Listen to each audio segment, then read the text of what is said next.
Semua kita harus sinergi. Terima kasih Bu untuk sementara ini. Menarik sekali tadi paparan dari Pak Tagor, reformasi tidak hanya bicara birokrasi tapi bagaimana mereformasi diri pribadi sendiri, termasuk saya juga Pak ya. Saya coba mengamalkan apa yang sudah saya dapat.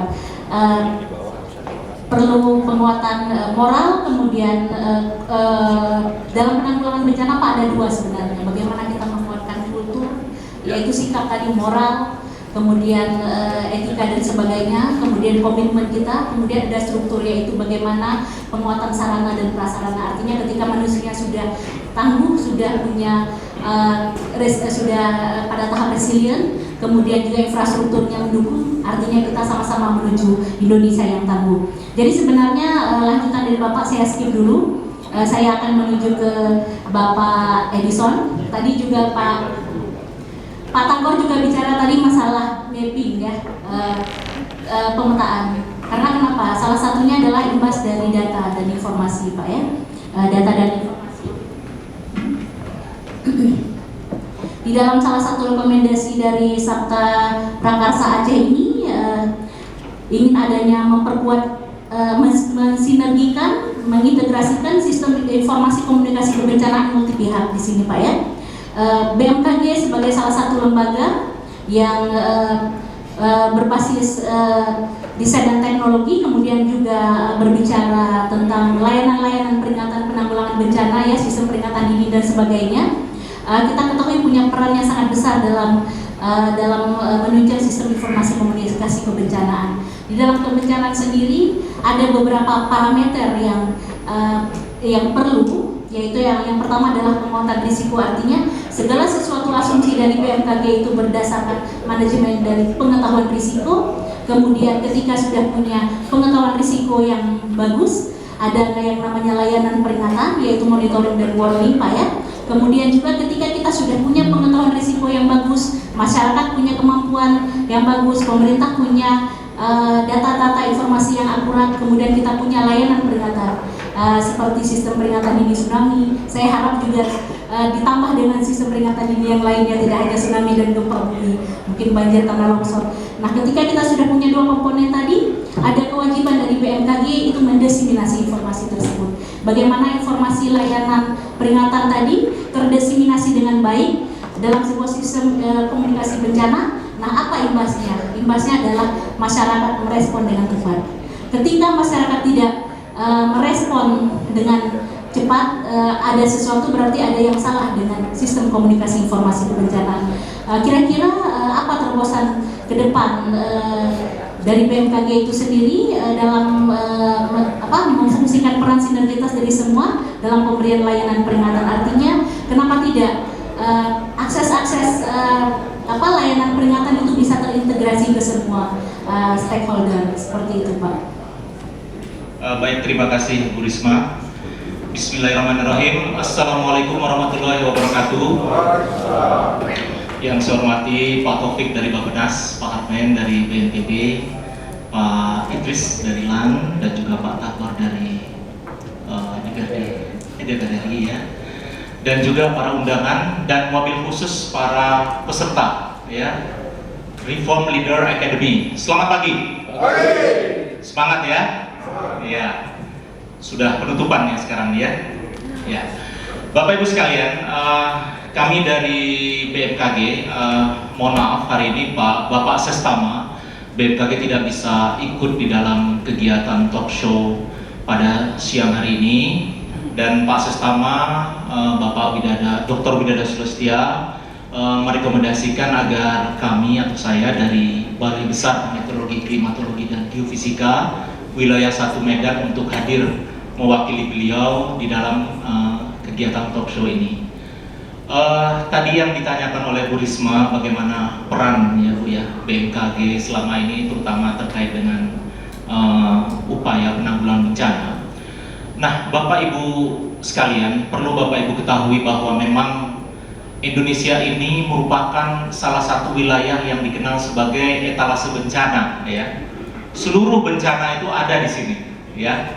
Mulai dari gempa bumi ya, kemudian banjir, tanah longsor, angin puting beliung, ya, kekeringan dan sebagainya, itu semua ada di wilayah kita. Sebelum saya menjelaskan bagaimana peran BMKG, mungkin ada baiknya saya jelaskan bahwa memang wilayah Indonesia ini merupakan wilayah yang secara geografis itu sangat strategis, ya, karena kita diapit oleh dua benua, ya, benua Asia dan benua Australia, ya, kemudian juga diapit juga oleh samudra Pasifik dan juga samudra Hindia, dan juga secara geologis Indonesia merupakan wilayah yang merupakan pertemuan dari 3 buah lempeng utama, ya, yang lempeng Eurasia, kemudian juga ada lempeng Indo-Australia dan juga lempeng Pasifik, ya. Ketiga lempeng ini bertemu mengakibatkan wilayah Indonesia merupakan wilayah yang sangat rawan terjadinya pergerakan lempeng bumi atau dikenal sebagai peristiwa gempa bumi, dan juga peristiwa gempa bumi vulkanik yang diakibatkan oleh letusan gunung berapi, ya. Data dari Badan Dinas Vulkanologi dan Mitigasi Bencana menunjukkan bahwa terdapat lebih kurang 129 gunung api yang ada di wilayah Indonesia, tersebar mulai dari Sumatera, Jawa, ya, kemudian masuk Nusa Tenggara, Bali, Maluku, Sulawesi, Papua, dan seluruh wilayah kita merupakan wilayah yang dikenal sebagai wilayah Rings of Fire, ya. Nah, Bapak Ibu sekalian, selain dari letak geografis, kemudian letak geologi, Indonesia juga merupakan wilayah yang sangat memiliki variasi iklim yang cukup beragam, ya. Seperti kita ketahui, Indonesia memiliki 3 tipe iklim, ya. Yang pertama kita mengenal adanya iklim monsun, ya. Kemudian iklim ekuatorial atau iklim tropis, dan juga iklim lokal atau iklim yang terjadi di wilayah Maluku, ya, dikenal sebagai iklim laut, ya.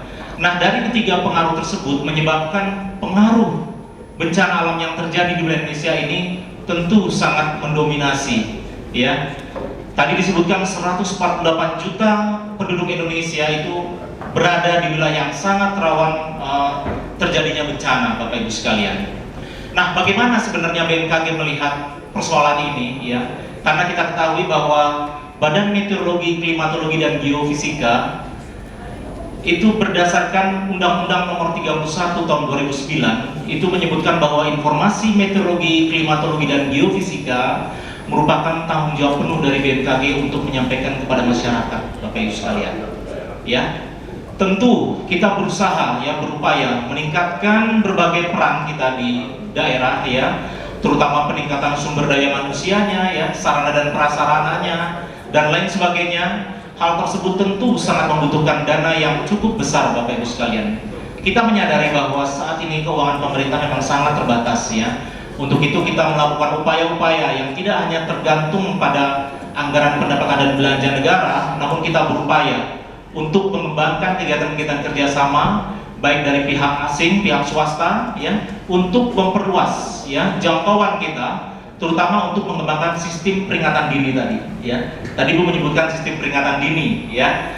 Berdasarkan rencana pembangunan jangka panjang, menengah dan jangka panjang rencana pembangunan RPJM dan RPJMP, kita mengetahui bahwa BMKG saat ini itu mengembangkan 3 faktor utama, terutama untuk sistem peringatan dini. Yang pertama kita mengenal ada yang disebut dengan MEWS, ya, Meteorological Early Warning System, ya, peringatan dini untuk bidang meteorologi, ya. Apa itu? Terutama untuk memberikan peringatan dini, terutama akibat dari tingginya curah hujan misalnya, ya. Terus kemudian adanya potensi longsor, ya. Itu semua merupakan salah satu upaya kita untuk mengembangkan sistem peringatan dini di bidang meteorologi. Kemudian kita juga mengembangkan apa yang dikenal sebagai CEWS, ya, Klimatologi Early Warning System, ya. Pengembangan sistem peringatan dini khususnya di bidang klimatologi, ya. Bapak Ibu sekalian, Bapak Ibu mungkin pernah mengenal apa yang dikenal sebagai peristiwa bencana El Nino, ya. Kita pernah mengalami pada tahun 1997 El Nino menghantam Indonesia, ya, di mana hampir sebagian besar suhu permukaan laut yang ada di wilayah Indonesia itu mengalami penurunan yang cukup drastis. Berbeda dengan di wilayah Pasifik, pada saat itu hujan turun dengan cukup deras di sana, tapi berkebalikan Indonesia mengalami bencana kekeringan, ya. Hampir sebagian besar Indonesia mengalami kekeringan, ya. dan juga efeknya terhadap kebakaran hutan, ya, kebakaran hutan dan lahan yang terjadi di wilayah Riau, ya, Sumatera dan Kalimantan. Ya, hal ini merupakan salah satu pengalaman kita yang cukup pahit sebenarnya dengan kondisi kekeringan yang melanda wilayah Indonesia. Nah, Bapak Ibu sekalian, yang ketiga tadi kita mengenal ada MEWS, CWS, dan yang ketiga adalah Tsunami Early Warning System, ya, atau kita menyadari bahwa peristiwa gempa bumi, ya, yang terjadi di lautan, ya, dengan kekuatan intensitas di atas 5 skala Richter itu telah menyebabkan kondisi bencana tsunami yang dapat mengakibatkan bencana khususnya di wilayah masyarakat yang tinggal di wilayah sekitar pesisir pantai, ya. Kita menyadari bahwa pada tahun 2004 pada saat Aceh dilanda oleh kejadian tsunami pada saat itu, kita menyadari sistem early warning kita belum bekerja secara maksimal pada saat itu, ya. Belum ada sistem peringatan dini yang dibangun secara masif, khususnya untuk wilayah-wilayah yang berpotensi terjadinya gempa bumi dan tsunami. Untuk itu, memang pada saat setelah terjadinya bencana tsunami yang terjadi di Aceh, ya Bu, ya, pada saat itu banyak sekali bantuan, ya, yang dilakukan oleh negara-negara asing, ya, negara-negara donor kita. Mereka membantu terutama bagaimana membangun sistem peringatan dini yang akan dibangun di seluruh wilayah di Indonesia tersebut. Karena kita ketahui bahwa bencana tsunami ini sangat besar pengaruhnya, terutama di wilayah sekitar pantai barat Sumatera, kemudian di sekitar selatan Jawa, Bali, Nusa Tenggara, dan juga wilayah Maluku dan juga Sulawesi. Hal inilah yang juga mendorong pemerintah, ya, terutama BMKG dengan Bappenas, ya Pak, ya, terutama untuk membuat proyeksi ke depan. Peralatan apa saja yang kita butuhkan untuk pembangunan sistem early warning tersebut, ya, sistem peringatan dini, ya. Namun terkait dengan pembangunan sistem early warning tersebut, BMKG sejak tahun 2008 tentu mencoba melakukan reformasi birokrasi, ya.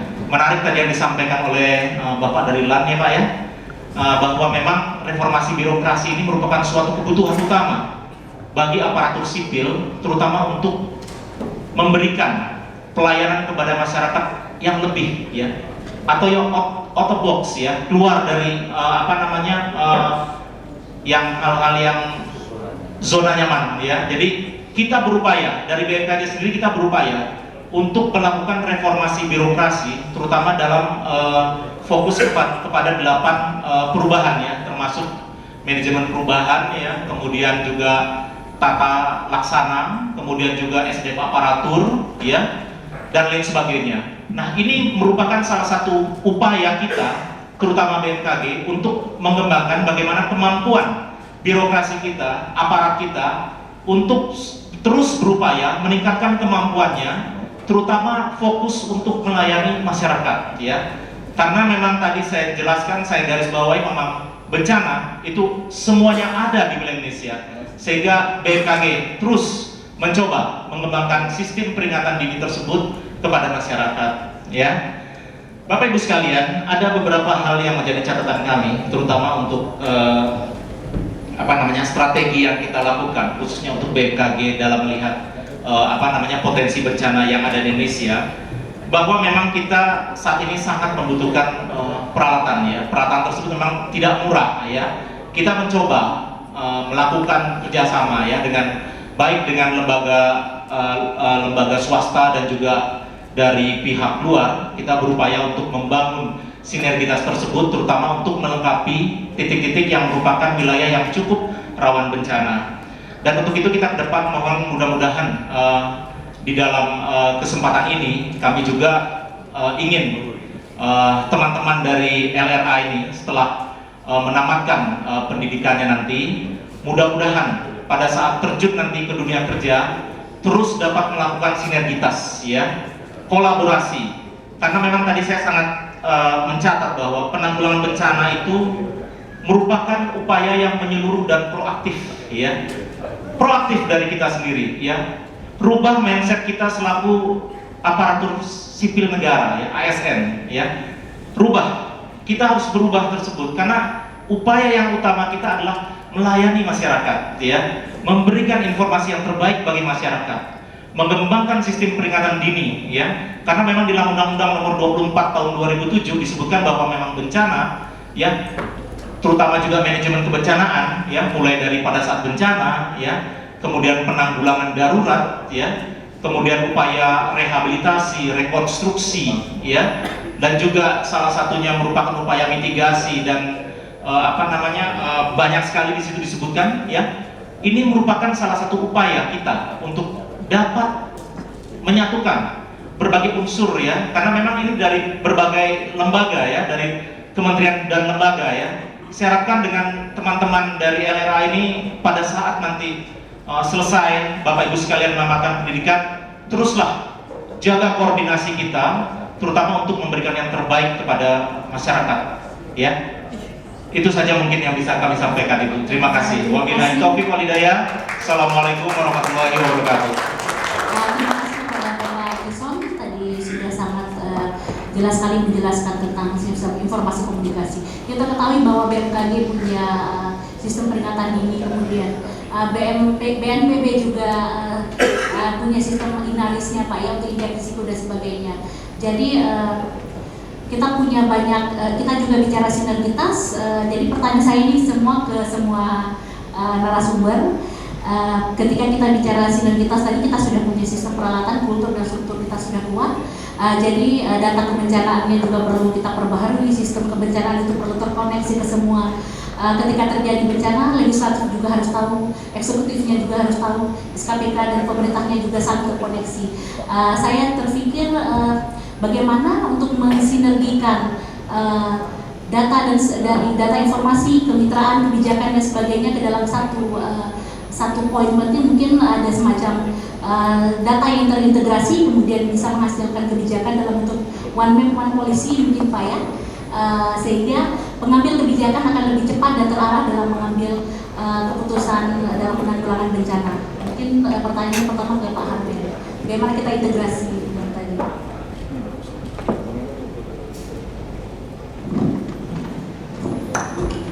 Ya, terima kasih Bu Risma.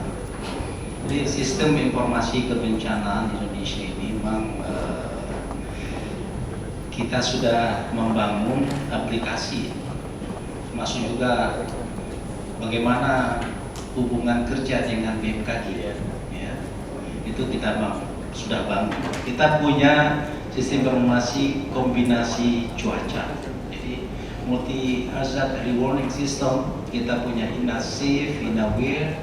Itu juga tujuan dari aplikasi ini untuk memonitor bagaimana kita memainkan semua data dan informasi kebencanaan digunakan untuk peringatan dini. Jadi kementerian lembaga terkait itu bisa link ke kita, link ke BNPB, itu bisa gampang diakses, ya.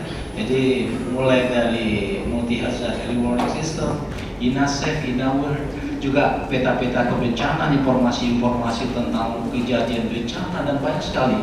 Itu gampang sekali, ya. Kita sudah bagaimana ke depan kita bisa mengintegrasikan dan semua data bisa dapat satu, ya.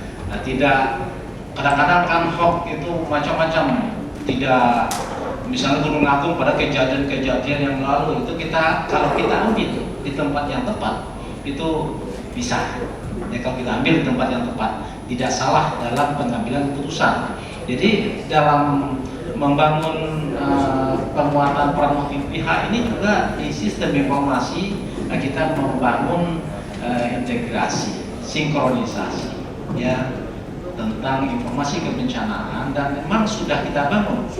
Saya ingin juga nih dari Reform Leader Academy ini di bawah nih Pak Radit, Pak Agus sudah, ya, sudah dibawa ke lantai 13-14. Jadi informasinya sangat lengkap. Kita punya dioram, kita macam-macam, ya.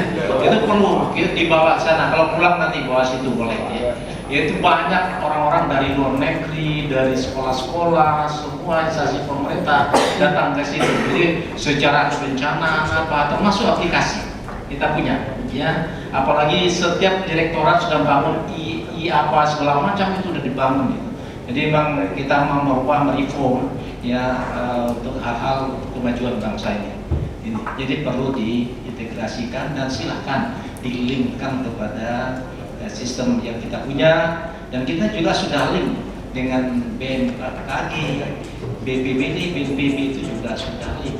Jadi kalau ada informasi tentang gempa, ya itu berpotensi tsunami, nanti yang yang memutuskan itu adalah ya di BPBD, di BNPB, bahwa ini perlu evakuasi dan segala macam, tergantung dari informasi yang diberikan oleh BMKG. Contohnya seperti itu ya. Ini termasuk cuaca ya, kebakaran hutan lahan, ya cuaca ekstrim, mau terjadi banjir longsor gitu juga. Jadi ini perlu satu kesatuan informasi yang tidak bias, bisa informasi yang salah kita terima seperti itu. Mungkin itu. Mungkin dari Pak Tagor terkait data dan informasi Pak ya, harapannya data-data tadi juga bisa digunakan oleh legislatif dalam mengambil kebijakan penanggulangan bencana. Yang disampaikan Pak Tagor. Terima kasih. Jadi sebenarnya bencana alam ini kan semua kita nggak mau, tapi dia datang juga. Pertama waktu penanggulangan tadi Pak, waktu penanggulangan data dan dari data itu harus betul-betul paling.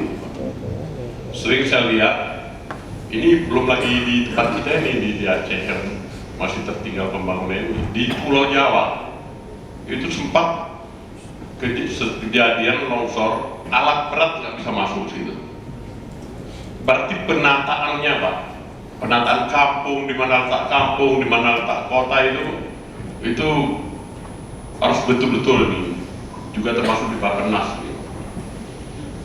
Masa ada kampung besar yang terisolasi nggak bisa masuk alat berat? Bagaimana mereka membangunnya itu? Jadi sebenarnya pemerintah juga bukan pengamatan dini, sejak dini harus hadir dalam pembangunan suatu wilayah. Ini kan begini Pak, rakyat itu yang perlu dia pada awalnya makan gitu ya. Kadang-kadang ada ancaman dari pemerintah, kalau saya tebang hutan ini di sini tangkap pemerintah nih, bagusan ke dalam terus ini dari suatu kampung. Waktu bencana di situ Pak, kita nggak dapat tanggulangi dengan cepat. Kemudian juga seperti tadi Bapak dari Badan Meteorologi ini Pak, alat tadi kok saya dengar semua udah lengkap, ya nggak lengkap apa ini Pak sebenarnya? Tadi saya dengar dari Bapak juga, ini kita udah ada, kok bisa kejadian seperti di daerah-daerah tertentu itu pengukur curah hujan itu nggak ada Pak. Bagaimana dikatakan lengkap? Masih banyak Pak di mana-mana. Bapak bisa minta persetujuan tambah uang ke DPR sana Pak. Karena DPR itu perlondongan Pak, jangan salah-salah nanti. Nah, ini paling besar kita pada saat ini untuk pertahanan keamanan. Mencapai 108 triliun Pak. Supaya negara kita ini aman, nggak diserang-serang orang kan begitu. Baru ke PU Pak ya, BNPB nggak begitu besar. Tapi kelebihan dari apa ini Bu ya? Kelebihan dari misalnya terjadi sesuatu di Aceh ini yang nggak terduga Pak. Gubernur bisa melakukan tindakan sendiri, mengkotak-katik anggaran itu untuk kepentingan bencana itu. Kemudian kalau nggak ada uang, Gubernur Aceh Irwandi Yusuf ini bisa minta dengan persetujuan Dewan ambil ke bank untuk penanggulangan itu. Dan seterusnya baru dikoordinasikan dengan Jakarta. Ini enggak, banyak bencana alam itu data bupati, kepala desa, datanya mana? Kepala desanya udah rontok rumahnya, istri-istrinya rontok. Nggak mungkin dia cari data itu, kok mapping kita bagus Pak. Oh ini pedulinya sekian, berarti bantuan sampaikan langsung, nggak perlu lagi minta data-data seperti itu. Keterlambatan ada di pihak birokrasi. Jadi kok nanti ini yang polisi juga bisa jadi bupati nanti kan dengan mundur, tentara juga bisa. Jangan pakai cara-cara bupati yang sekarang lagi. Cepat, tepat, lakukan kewenangan. Ini tatkala membantu rakyat, kewenangan nggak berani dia lakukan, Pak. Tapi tatkala membantu kelompok, tanpa kewenangan pun dia lakukan. Saya balik ke mental tadi. Jadi Bu, kalau saya dengar tadi lengkap ini lengkap, kok lengkap kejadiannya kok gini terus ini Bu. Yang salah di mana? Kalau salah di SDM-nya ya adakan seperti ini terus Pak. Teruskan nih. Kita rekomendasi teruskan karena LAN adalah partner daripada Komisi 2, saya akan bantu. Tapi betul-betul setelah pulang jangan tidur. Ilmu ada tapi dibawa tidur. Yang suami dengan istri tidur nggak ingat lagi. Ilmu yang didapat di sini harus diasah, dipraktekkan. Kecil masalah kecil pun dilakukan dengan ilmu yang ada. Di sini kan sudah diajar Pak. Seperti misalnya penyelesaian masalah. Kalau mau potong daging jangan pakai kampak, kan diajar sini Pak. Diajar Pak dengan baik Pak. Cuma ini karena mengajar orang-orang yang sudah dewasa ini Pak, kalau 60% masuk udah hebat itu Pak. Lagi belajar SMS kan, SMS. Ada yang bilang apa partner legal, partner tidak legal, pasti ada. Jadi harapan kita Bu, harapan kita ya, harapan kami. Artinya apa yang sudah dipelajari, kemudian peraturan perundang-undangan yang sudah ada Pak, kita jalankan. Kemudian peraturan presiden itu lebih kewenangannya di presiden. Tatkala keluar rekomendasi dari sini, dari ini disampaikan. Jangan rekomendasi cuma sampai pada kami, tapi nggak sampai ke presiden. Tadi kan ada yang disebut dengan impres, Pak, ya? Kewenangan presiden. Peraturan PP, peraturan presiden. Kalau di Aceh ada kanun, Bu. Ini di Aceh dulu diterapkan, Bu. Karena ada kanun. Jangan di tempat kita ini sudah kita adakan ini, tapi kanunnya enggak. Jangan hanya menuntut kanun yang enggak. Kanun yang menyelamatkan manusia dulu, Pak, ya. Jadi harapan saya cuma itu, Bu. Cuma itu. Kalau masalah membuat aturan itu, tadi sudah sampaikan Pak Kanu, paling banyak aturan kita, tapi nggak dilaksanakan. Paling banyak pengetahuan kayak Ibu, ya dipraktekkan. Ibu udah praktekkan nggak ini ilmu yang ada pada Ibu? Hah? Berapa persen? Berapa persen? Supaya jujur aja kita nih, berapa persen? Ada dalam tahap pemahaman dan penerapan. Penerapannya berapa persen? Penerapan apa yang sudah kita pelajari yang kita terapkan Pak. Belum semua Bu ya? Yang tidak terjangkau yang belum kita terapkan. Yang Ibu nggak bisa jangkau sama saya nanti. Jadi ini barangkali berapa ya, karena waktu juga. Artinya kalau masalah seperti ini nggak cukup dengan jamin seperti ini Pak. Kita harus buat detail. Seperti mapping tadi, saya yakin belum Pak nih mapping. Satu wilayah itu belum kita mapping dengan baik. Jalan ke sana, akses ke sana.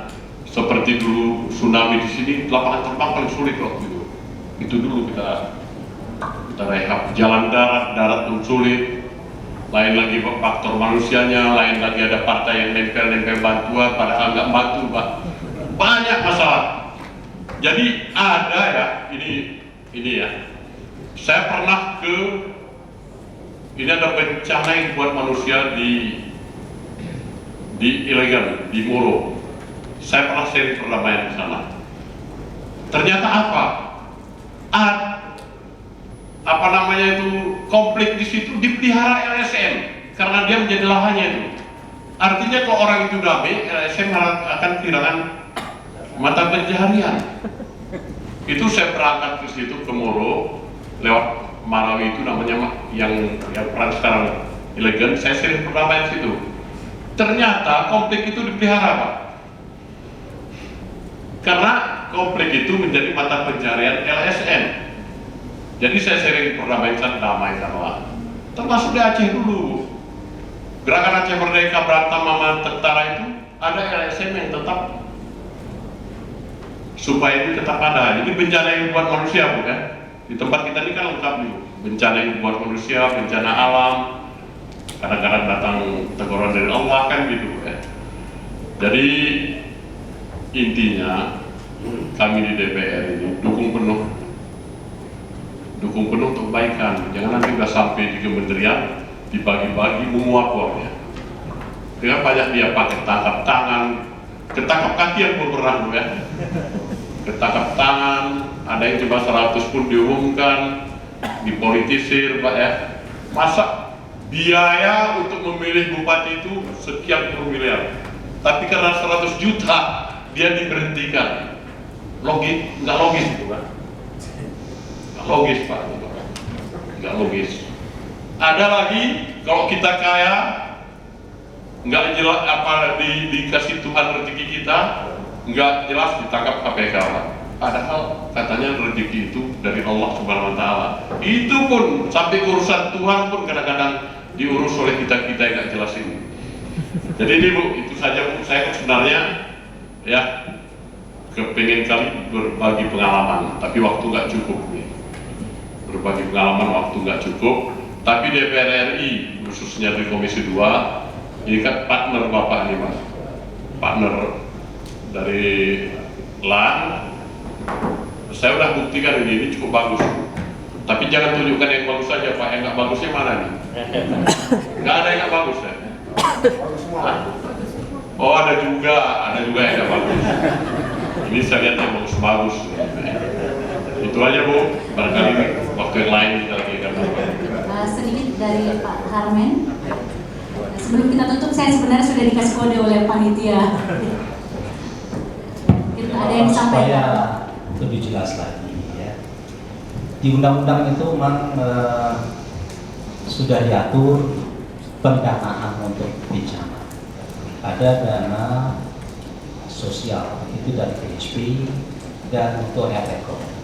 Namun ada satu yang masih tersisa, Pak Tador.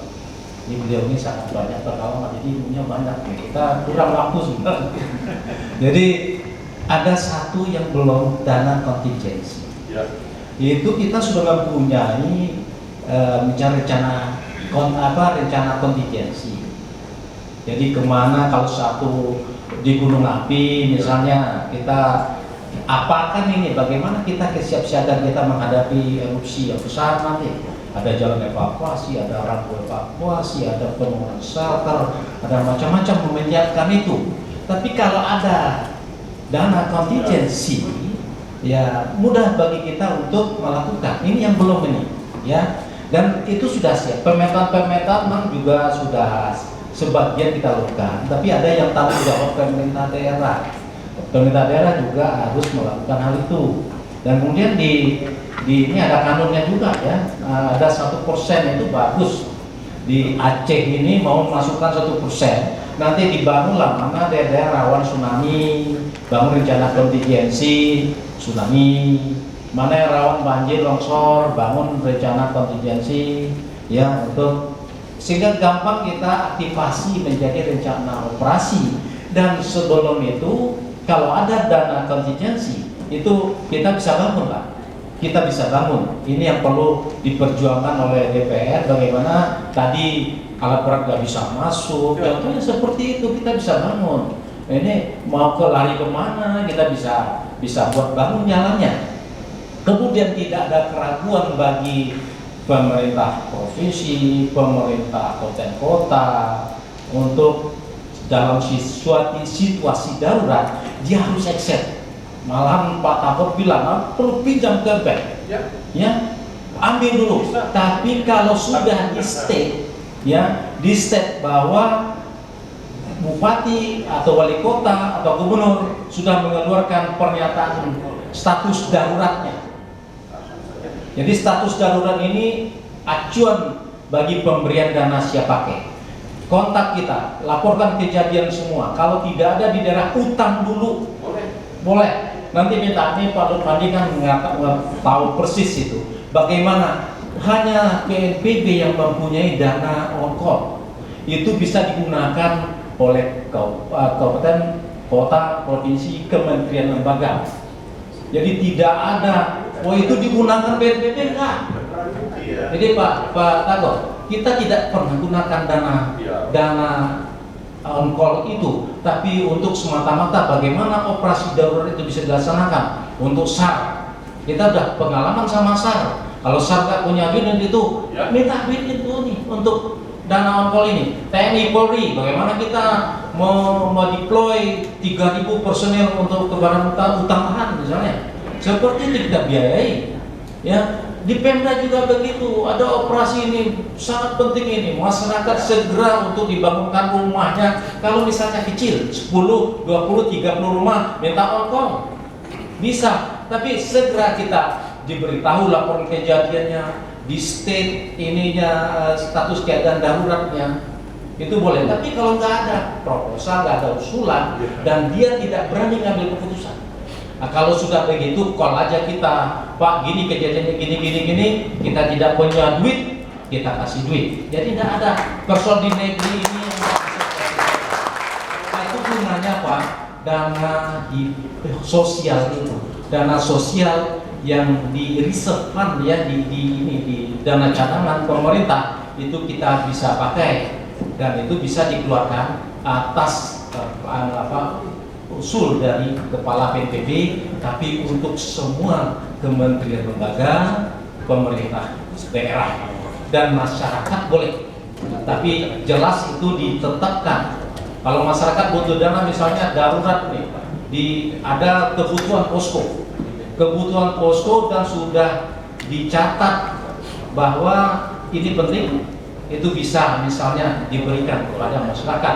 Jadi kita sudah melakukan banyak hal dalam rangka penguatan peran multi pihak ini untuk penanggulangan bencana, dan kita bukan sendiri, tapi kita bersama-sama. Jadi semua stakeholder itu bersama-sama untuk melakukan ini. Kita butuh dukungan aja sebenarnya. Tapi dana sekarang ini baru 4 triliun. Dana cadangan itu setengah 2 triliun untuk KSP, dana on-call-nya untuk semua orang, ya 2 triliun juga untuk rekonnya untuk seluruhnya masyarakat. Jadi nggak ada yang masuk ke rekeningnya kita. Kalau dana rekon langsung dikirim dari rekening kas umum negara ke APBD-nya, rekening kas umum daerah per tahunnya di daerah seperti itu. Luar biasa negara kita ini sebenarnya, tergantung pemahaman. Ini kita coba semua yang hadir di sini kita lakukan sosialisasi, memahami, dan semuanya kita harapkan sinergisitas antara pemerintah, swasta, dan dunia usaha itu menjadi hal yang sangat penting sesuai dengan tema pokok kita hari ini, ya, penguatan peran multi pihak dalam membangun masyarakat tahan bencana, ya, melalui sinergi pengelolaan risiko bencana. Mungkin itu informasi yang saya dapat sampaikan. Terima kasih Pak Harmen. Saya mengutip kata-kata terakhir beliau, sangat menarik sekali. Tidak ada persoalan di negeri ini yang tidak bisa kita selesaikan. Yang penting kita punya komitmen untuk bersinergi menyelesaikan permasalahan bencana. Dan satu lagi, kalau penanggulangan bencana itu punya easy access, ya, kemudahan akses itu luar biasa. Jadi ini harus dipakai, ada easy access, gitu. Iya, betul Pak Harmen. Jadi waktu yang disediakan panitia juga sudah melewati, ya. Mohon maaf kepada panitia, saya coba sedikit menyimpulkan bahwa para narasumber hari ini sangat berkomitmen untuk dan sangat apresiasi terhadap Sabta Prakarsa Aceh ini, bagaimana masing-masing pemerintah akan membentuk task force pengelolaan risiko bencana baik di level nasional maupun pemerintah daerah.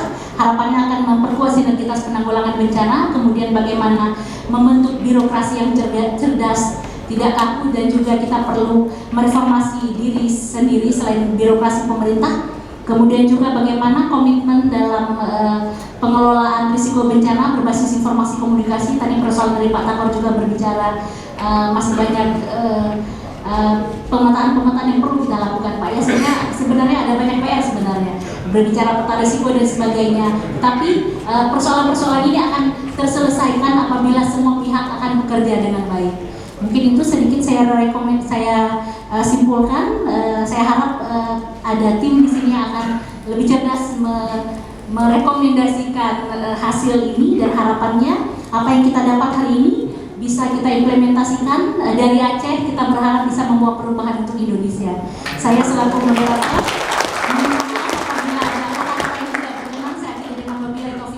Wassalamualaikum warahmatullahi wabarakatuh.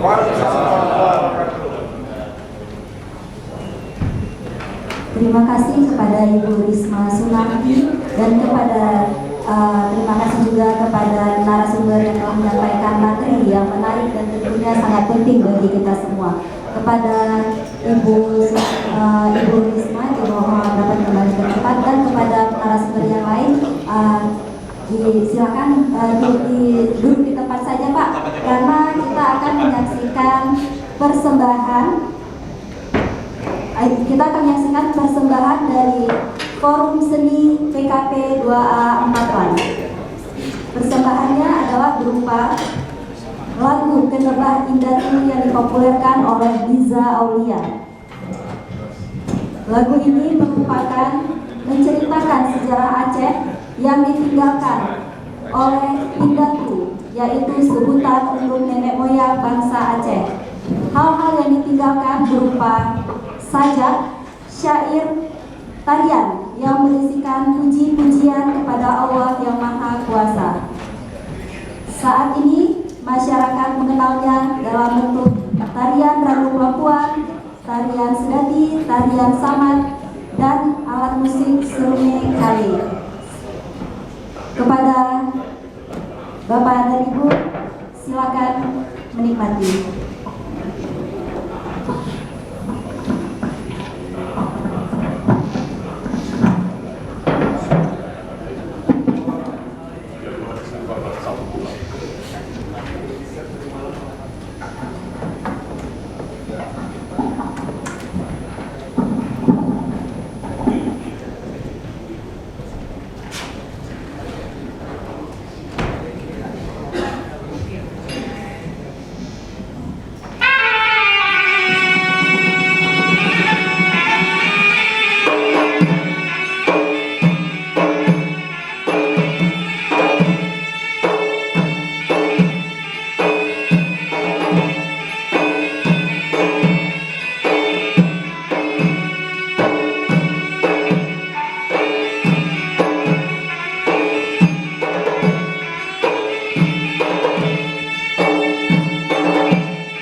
Jalan Siblo di Antune bealun lagi akan menduna. Jalan Siblo di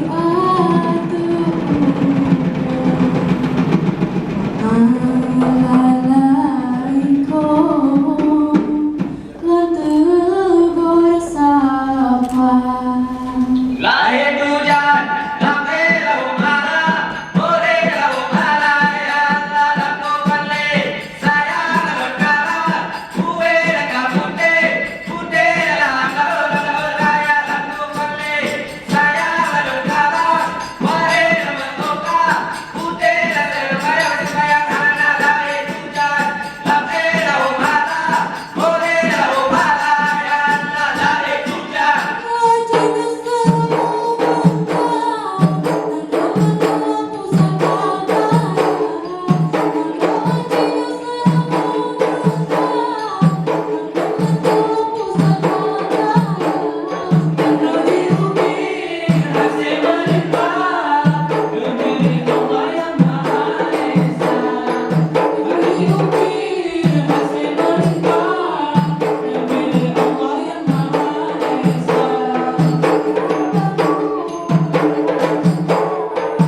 Demikian Bapak dan Ibu persembahan forum seni BKP 2A Parwan.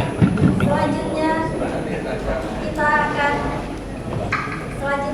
adalah acara pelepasan pelatihan Reform Leader Academy Angkatan 11 hari Rabu 8 November 2017 dimulai.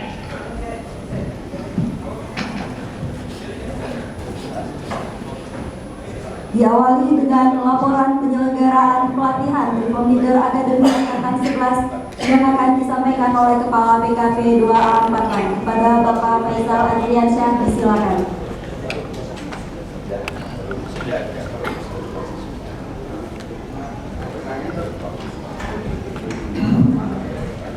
Bismillahirrahmanirrahim. Assalamualaikum warahmatullahi wabarakatuh. Alhamdulillahilladzi 'allama bil qalam 'allamal insana ma lam ya'lam. Allahumma shalli wa sallim wa barik ala Muhammad wa ala alihi wa ashabihi ajma'in. Selamat siang dan salam sejahtera untuk kita semua. Yang kami hormati Bapak Kepala Lembaga Administrasi